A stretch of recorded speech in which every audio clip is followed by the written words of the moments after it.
Winter is coming. And no, not in a vague, ominous fantasy TV show kind of way. In Kingdom 2 Crowns, winter isn't just a weather effect. It's a new challenge. Crops stop growing, animals become scarce, income dries up. You still need to pay your builders, arm your archers, and defend those walls, but the coins are much harder to get. For unprepared players, this is the harshest of seasons.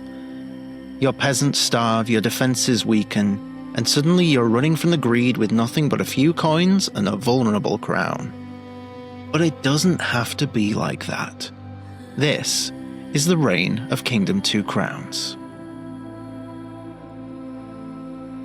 Hi, I'm Patch, Community Ambassador for Kingdom, and in today's episode we're doing something simple and practical. When you play Kingdom 2 Crowns, eventually you will hit that point where everything's going fine, and then suddenly you're low on resources and your coin pouch is nearly empty. That's winter, and if you're not ready for it, it will bring your whole kingdom to a halt. So today, I'm breaking down 5 solid tips that will help you get through it. So let's get into it.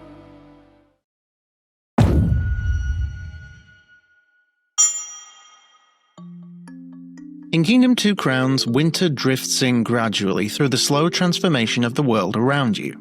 You'll begin to notice the signs if you're paying attention. The colors of the trees shift from green to gold to rust. The grass and animals become scarcer. In Norselands, the sky dims earlier. These changes aren't just for the sake of the atmosphere. They're warnings that winter is approaching. It's worth remembering that changing islands won't delay it. The season continues no matter where you go. You can sail to a fresh island that's only just beginning and still find yourself in the depths of frost if the campaign has progressed far enough.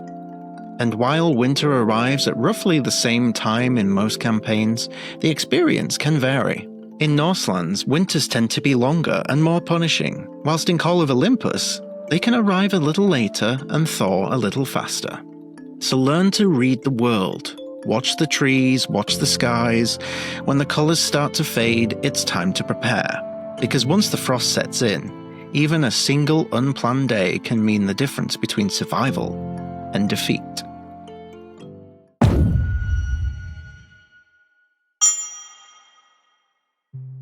After the 2.0 update, winter matches your chosen difficulty level better.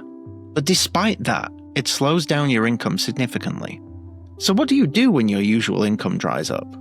You dip into your savings. That's where the bank comes in. If you've upgraded your castle enough, you'll notice an NPC with a fancy hat sitting just outside your keep. Give them coins, and they'll store them for you.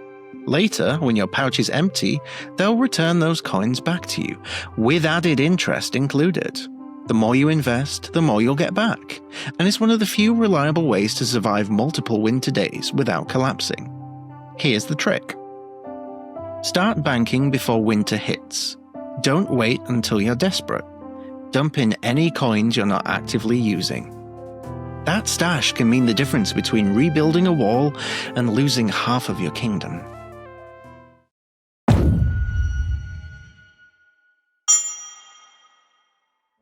Even when winter brings most to a standstill, there are still a couple more ways to squeeze out some income. Let's start with berry bushes. You'll find these small shrubs growing near the outskirts of your walls. If you pay 1 coin to a berry bush during winter, any idle farmer will head out and harvest it. The bush will regrow its berries every day, even in the snow. It's a small payout, just a handful of coins. But in winter, that handful is worth more than you might think. When everything else has slowed, berry bushes give your farmers something productive to do, and your purse a little room to breathe. Aside from berries, there's also the boar. Boars are unique seasonal creatures that only appear during winter. Unlike deer, which scatter when approached, boars are aggressive and dangerous.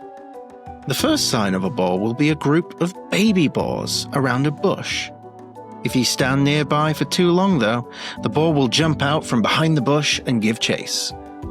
A lone boar can knock the crown from your head if you're not prepared, or trample unprotected units. But if you manage to lure one back toward your archers and bring it down, the reward is substantial. A single boar can drop a significant amount of coins, more than enough to make the risk worthwhile.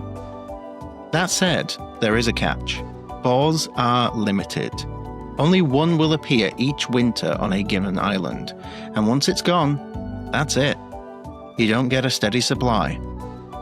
So if you're going to go after it, make sure you're ready, and that you don't spend the coins frivolously. These two options certainly won't replace a full economy, but they're the kind of lifelines that Kingdom players learn to depend on. They're what you turn to when everything else is scarce, and you just need one more day, maybe two, maybe just enough to make it through until the thaw.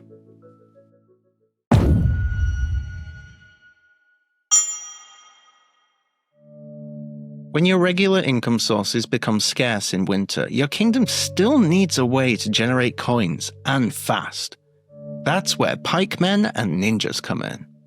On the Kingdom 2 Crowns base game biome, pikemen are created by placing spears on the ground near your armory. They'll hang around the outer edge of your settlement. Occasionally, they'll fish in nearby water and toss out a coin. It's not much, but it's consistent, and in winter, any income is better than none. On the Shogun biome, their equivalent is ninjas.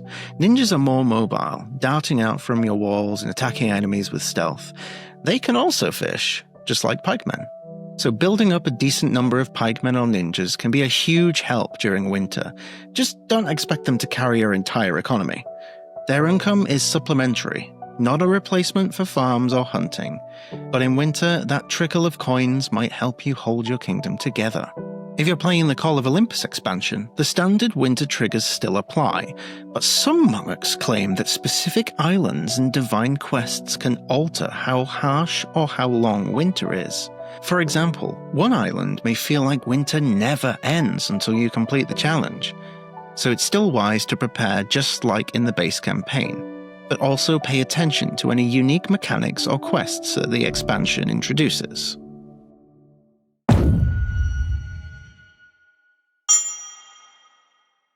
If all else fails, there is still one last resort.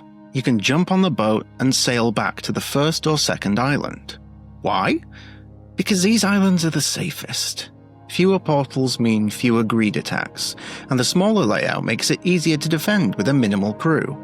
But the biggest reason? The merchant. The merchant is only available on the first two islands, and during winter, when the critters are scarce and the crops stop growing, the merchant gives a helping hand. Give them a coin each morning and they'll return later in the day with a handful of coins. It's consistent. These early islands also cost less to expand. You can get away with smaller walls, fewer towers, and still hold the line. So if you're getting close to day 49, consider sailing back. Reinforce one of the starter islands, invest in some key upgrades, and wait out the cold where it's calm. Winter in Kingdom 2 Crowns isn't just a change in scenery. It's a test. A quiet, creeping test of your planning, your patience, and your ability to adapt when everything slows and the gold suddenly dries up. But with the right preparation and maybe just a little luck, you can ride out even the harshest frost. Invest wisely, store your coin, return to safer islands, and don't overlook the little things. Because surviving winter isn't about one big move, it's about all the small decisions that add up. And once spring arrives, you'll find yourself a little stronger, a little wiser, and hopefully still wearing your crown. If you do lose your crown though, you'll start in spring, which means you won't have to tackle winter again for a while. Thanks for watching this episode of the Reign of Kingdom 2 Crowns. If you've got your own winter survival tips, leave them in the comments down below.